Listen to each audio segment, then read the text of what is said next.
Great, thanks very much, Kayla, and I'm really excited to be with you all today. It's really great to be part of this process you're all part of. So I'm going to kick off. My first statement, just to keep you all on your toes, is actually statement C that you had previously on the slide that Alan showed you. Those in power are able to deliver on their manifesto pledges. Now, the first thing I think to say is that actually many voters, and maybe many of you, may be very skeptical about politicians and political parties and whether they actually do deliver for people like you. But the basic principle, I think, about a democracy is that the governments need to be able to get things done. If governments can't deliver, then they're definitely not doing a good job for the people. And the reason that manifestos are important is because voters can't personally know all the different people they're being asked to choose between when they go out to vote. So they have to judge on the basis of what people say they will do. And the democratic system needs to then be able to allow those politicians, once they're elected, to do what they said they would do in their manifesto. So they need to be able to pass laws, they need to be able to spend money, they need to be able to appoint people and set up processes, they need to be able to make treaties, and they need to be able to do that in a timely way. And then voters, once they've seen whether those politicians deliver what they said they would deliver, at the next election can decide whether they want to vote for them again. Now, there are some caveats to that. If a government has a very narrow majority, or indeed doesn't have a majority at all, as we had in this country during the coalition when we had the Conservative Party and the Liberal Democrats, actually, then politicians don't get to deliver exactly what they said they would do in their manifesto, and they may have to negotiate a bit more. And the other point to make, I think, is that just because you have something in your manifesto doesn't mean you don't then have to talk about it, to hear alternative voices and alternative views, and to allow your proposals to be scrutinised before you go ahead and deliver them. So that's the first one, that's C. And those are reasons why you might think that those things are important in democracy. The second statement, which is D on the list, is that issues are given serious consideration before decisions are made. And I touched on this just now.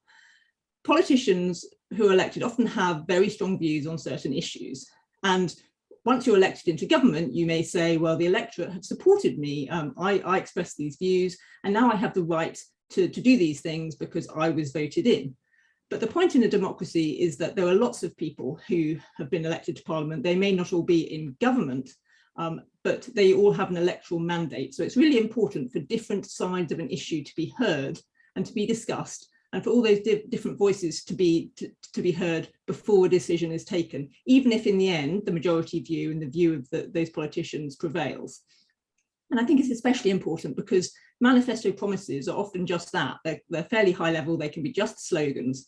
So you need to work up the detail, and then that detail needs to be seriously considered before a decision is implemented. The trouble with this is that politicians and the public can sometimes feel that all the consultation and the discussion and the scrutiny can delay the delivery of manifesto promises. And so that can be a frustration for people under this point.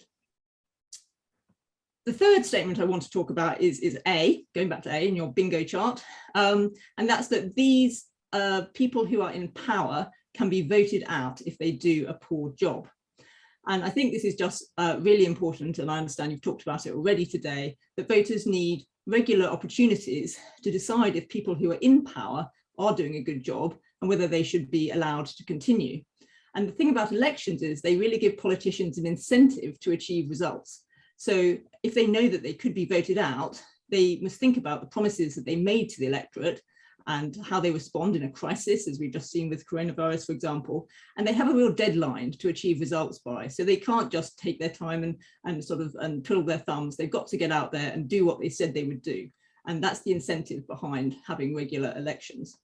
But the trouble is, the counter side to this is that if you can be voted out, if you do a poor job, if you have two elections too frequently and you have changes of government, then it can mean that you have lots of policy changes. You have one side in power, they do one thing, another side in power, they come back and they reverse that and do something else. So that can mean that you don't have a great deal of policy stability. The final one I want to talk to you about is about transparency and finding accurate information. So decision-making should be transparent and it's possible to find accurate information.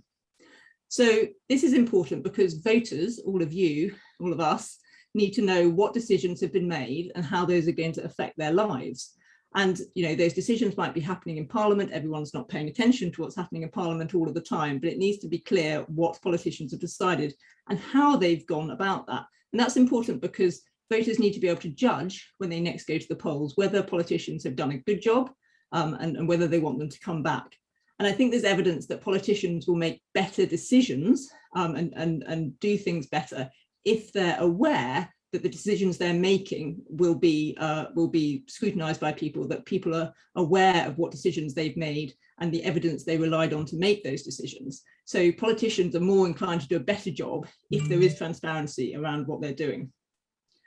But on this other side of this, of course, you know, the trouble with some of this, people would say, is that, you know, all this transparency means that it can slow down decision making, and it means, you know, it takes time, it involves people, and it involves cost to make sure that everything's up there on the internet or announced in a way that everybody is aware of what's going on. So those are my four things, my four bids to you about things that you might think are important features of democracy.